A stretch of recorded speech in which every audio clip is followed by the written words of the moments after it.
कलाई ले आवा देवरू दर्द के दवाई। का कहीं टूटता देहिया पथता कलाई ले आवा देवरू दर्द के दवाई। और सूत गईली सैया से रतिया चपक के ककरी भइल बा कमरिया लपक के ककरी भइल बा कमरिया लपक के ककरी भइल बा कमरिया लपक के ककरी भइल बा कमरिया लपक के।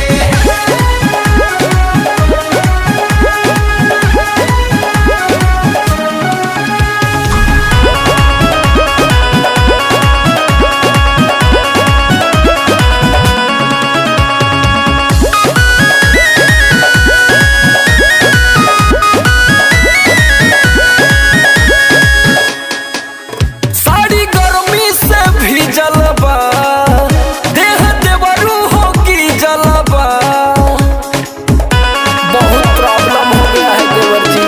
साड़ी गर्मी से भीजल बा देह देवरू हो की जलबा।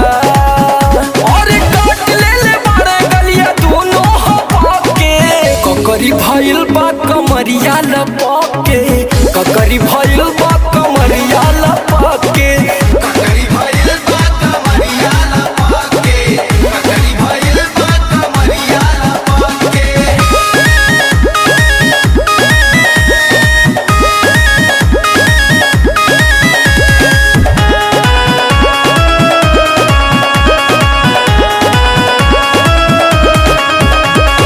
छत पे छूटल बाटे नये नथिया टूटल बाटे कुल तरफ से नुकसान भइल बा।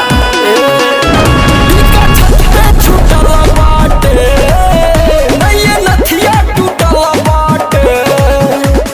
सोमरे लोग ऐसन धइले गपक के ककरी भइल बा कमरिया लपक के ककरी भइल बा